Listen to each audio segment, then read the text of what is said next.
안녕하세요, 썰박사입니다. 오늘의 특이한 사연을 소개합니다. 들어보시고 도움이 되셨다면 구독과 좋아요를 부탁드립니다. 사연 시작합니다. 60대 중반의 남성입니다. 유튜브를 통해 많은 사람들의 다양한 연애 경험담을 접하면서 아무도 경험하지 못했을 것이고, 그리고 누구에게나 발생할 수 있는 엄청난 위험에 대해 저의 지난 경험을 들려드리려 용기를 내었습니다. 10여 년 전쯤의 일입니다. 제 나이 50 중반으로 울산의 모 공기업으로 발령을 받고 집이 기메인 관계로 출퇴근이 힘들어 회사가 배정한 관사에서 숙식을 할 때입니다. 매주 월요일 아침 일찍 집에서 출근하여 일이 끝나면 관사로 퇴근하며 기러기. 아빠 같은 무료한 나날을 보내다 금요일 퇴근 때는 기메의 집으로 내려오곤 하였습니다. 그해 12월 연말연시를 앞두고 모두가 들떠 있을 즈음, 그날 토요일 집에서 조용히 독서를 하고 있을 때 카톡이 울렸다. 거의 20여 년 가까이 이용하던 미용실 박여사였다. 사장님 뭐하세요? 바쁘지 않으시면 미용실 잠시 들려주시겠습니까? 사장님께 좋은 걸 선물하려 합니다.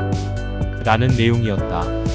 박여사는 40대 초반의 나이로 일찍이 남편과 이혼하고 혼자 중학생 하나를 키우며 시부모를 모시고 살고 있었다.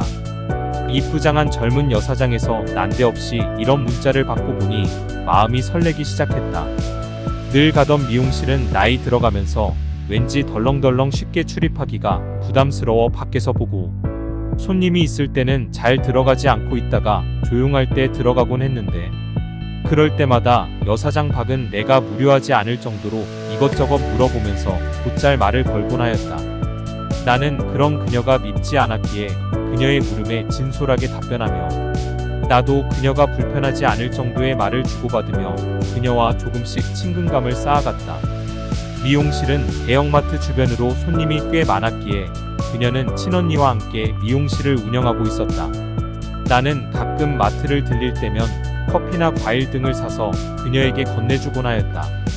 그럴 때면 그녀는 고맙다며 예쁜 미소를 날리며 함께 먹길 권하기도 하였다. 그런 그녀에게 이상하게 나는 다른 마음을 가질 수는 없었다. 그녀는 말은 부드럽게 하면서도 빈틈이 보이지 않을 정도로 자신을 잘 관리하는 것만 같았다. 생활력이 강하고 누구에게나 친절을 베풀면서도 어느 선은 꼭 지킨다는 신념이 있는 듯 보였다. 그래서 나는 그녀가 내게 걸어오는 대화는 관심이 아닌 영업용이라고 생각하며 괜히 말을 함부로 하여 이상한 사람이 되고 싶지 않았기에 관심은 있으면서도 나 자신을 드러내진 않았다. 그러나 세월이 흐르면서 자연히 두 사람의 가정사까지도 자연히 알게 되고, 그런 과정에 그녀는 내가 집사람과의 관계가 원만하지 않다는 것도 알고 있었다. 내가 그녀의 미용실로 들렸을 때 가게는 조용했다. 나는 평소대로 가까운 곳에서 그녀가 좋아하는 과일과 손님, 접대용으로 먹을 만한 가벼운 것들을 조금 준비하여 그녀에게 건넸다. 그녀는 고맙다며 그것들을 냉장고에 넣고는 커피를 타기 시작했다. 그리고 긴 소파에 함께 앉아 옆모습으로 나를 바라보며, 사장님, 오늘 사장님을 뵙자고 한 것은 다른 게 아니고, 자신의 미용실에 종종 들르는 젊은 후배가 있는데 신랑과의 사이가 원만치 않다면서 그런 후배가 엊그제 머리하려고 왔다가 언니 손님 중에 괜찮은 사람 없느냐며 소개해 달라고 하더라는 것이다. 그런데 갑자기 사장님 생각이 나더라면서 너무 괜찮은 분이 있는데 나이 차가 너무 많아 전하기가 좀 그렇다며 살짝 운을 띄워봤는데 의외로 괜찮다며 소개해 달라고 한다는 것이다. 이런 영업을 하다 보면 사람을 소개한다는 것이 매우 조심스러운데도 사장님은 입이 무거우시고 매너가 너무 좋아 두 사람이 맺어진다고 해도 떠벌리고 다니실 분도 아니고, 후배가 나이 차는 아무 상관없다고 하니 한번 만나보시겠냐는 것이었다. 나는 그래요, 박여서가 주변에 괜찮은 사람을 많이 알고 있을 텐데. 그런데도 나를 추천하였다니 아무튼 감사해요, 한번 만나보지요 했더니 전화번호를 건네주었다. 나는 박 여사에게 고맙다고 말하고 실망하게 하지 않을게요 하고 미용실을 나왔다. 그녀가 건네준 번호로 박 여사 소개로 연락 남긴다며 문자를 보냈더니 바로 답장이 왔다. 나는 다음날 시내 백화점 카페에서 만날 수 있느냐고 물었더니 나오겠다고 하였다. 다음날 일찍이 백화점을 들러 가벼운 선물로 스카프 하나를 예쁘게 포장해서 준비했다. 그리고 그녀와 만나기로 한 카페에 먼저 가 있었다. 잠시 후 가벼운 차림의 젊은 여성이 카페로 들어서고 있었다.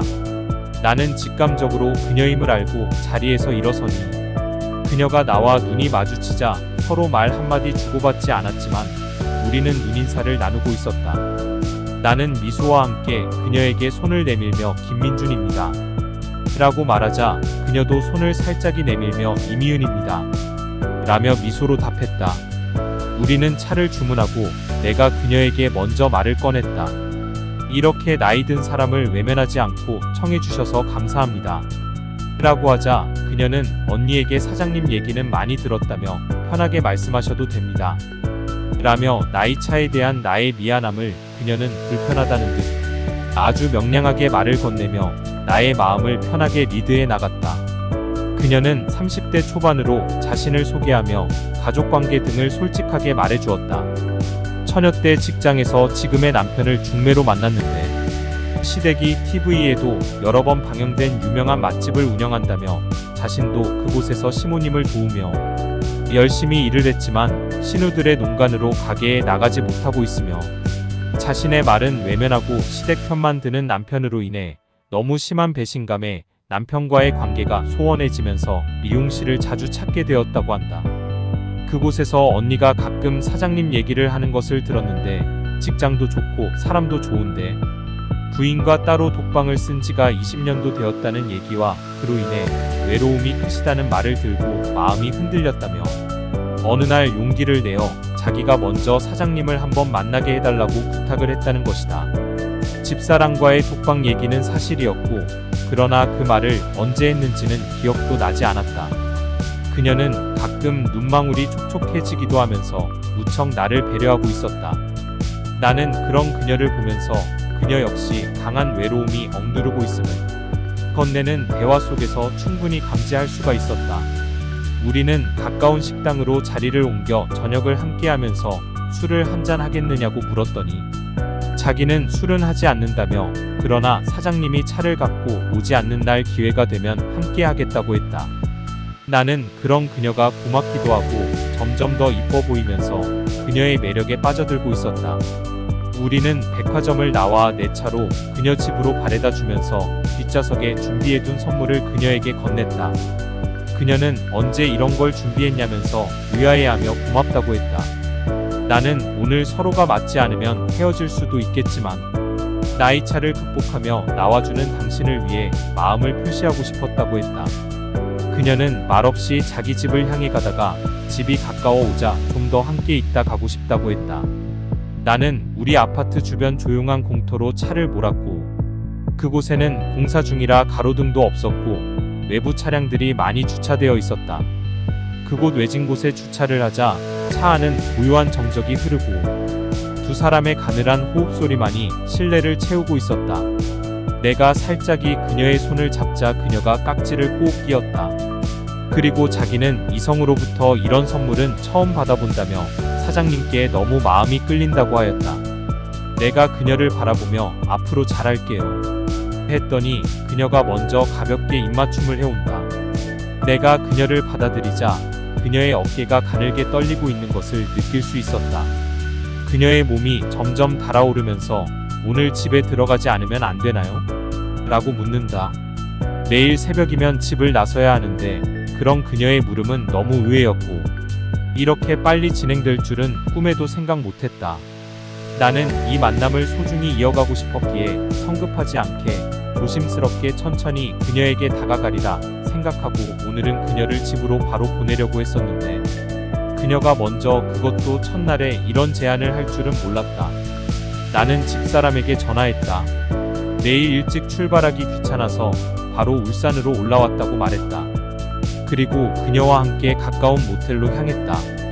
그녀는 오랫동안 굶주린 사람처럼 너무나 적극적이었다. 온갖 기교를 다 부리면서 우리는 새벽 4시까지 쉬지도 않았다. 몇 회를 까무러쳤는지도 모를 정도로 하룻밤을 꼬박 새다시피 했다. 그녀는 새벽녘에야 품속에서 너무나 행복한 모습을 하며 편안히 잠들어 있었다. 그녀와 이대로 하루를 더 지내고 싶었다. 그러나 당일 연차는 여러모로 눈치가 보이기에 그녀에게 다음을 기약하며 꼭 안아주었다. 그녀는 이해한다며 앞으로 우리들의 시간은 많다며 나를 편안히 놓아주었다. 근무 중에 박 여사로부터 카톡이 왔다. 그녀가 오늘 미용실을 들렀는데 사장님이 나이가 무색할 정도로 밤을 새웠다는 이야기를 자랑삼아 말하며 얼굴이 환해졌다며 사장님 잘해보시라고 했다. 나는 그녀에게 좋은 여인을 소개해 주어 고맙다고 말하고 감사 표시를 하겠다고 했더니 그녀가 기대된다며 부럽다고 하였다. 그날 이후 미은은 나보다도 더 적극적이었다. 그녀는 사장님 많이 외로우실 텐데 제가 숙소로 가면 안 되냐고 물었다. 내가 올 수 있느냐고 했더니 주소만 남겨달라고 하였다. 그날 저녁 그녀는 자기 차에 애견을 태우고 숙소로 찾아왔다. 나는 주변을 의식하며 꼭 다른 직원들의 눈에 띌세라 조심스럽게 그녀를 숙소인 아파트로 불러들였다. 관사 부족으로 회사는 주변의 아파트를 매입하여 관사로 제공하고 있었다. 은미는 정이 많은 여자였다. 그녀의 애견은 17년 차로 사람의 나이로 80이라고 했다. 병이 많은 관계로 자신이 챙길 것이 많아 혼자 두고 올 수가 없다며 한 짐 가득 챙겨서 왔다.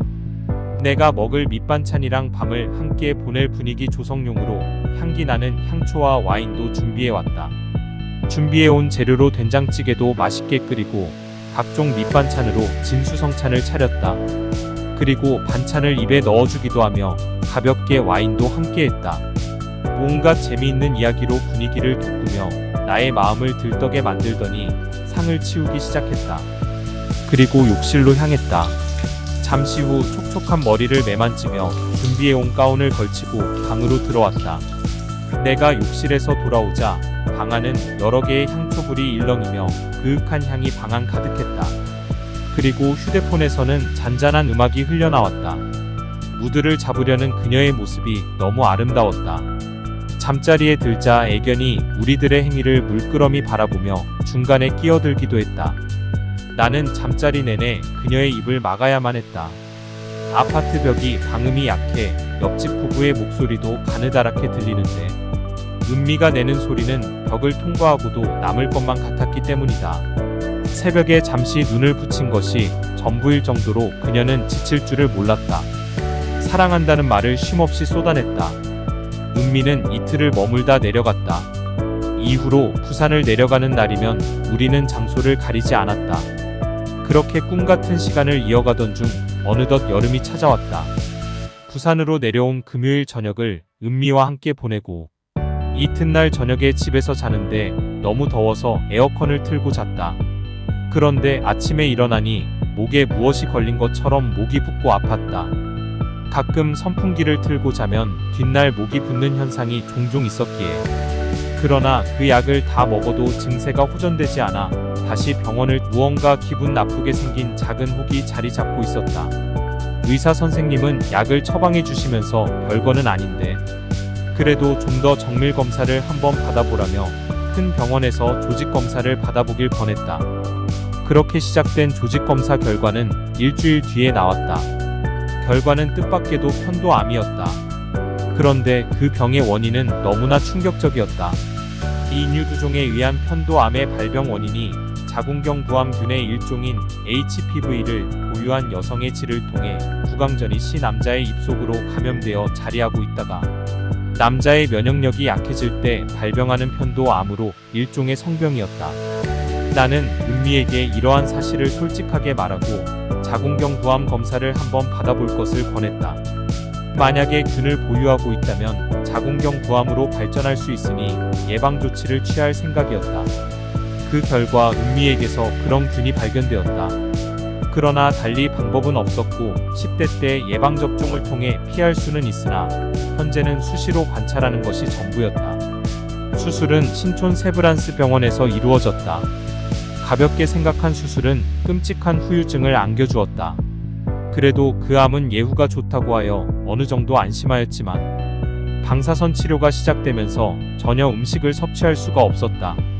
배에 호스를 꽂고 영양제를 주입하는 생활이 8개월 이상 지속되었다. 체중은 20kg 이상 빠지고 침이 나오지 않았다. 자연스러운 전이 행위가 이토록 끔찍한 결과를 안겨줄지는 상상도 하지 못했다. 그 좋던 얼굴도 체중도 돌아오지 않으면서 나는 10년 이상 노화 현상이 당겨졌다. 서울까지 몇 번 면회를 왔던 은미와도 결국 헤어졌다. 잠시의 희락이 나의 남은 인생을 송두리째 빼앗아갔다. 구강전이 함부로 하면 큰일 납니다. 제 사연은 여기까지입니다. 들어주셔서 감사합니다.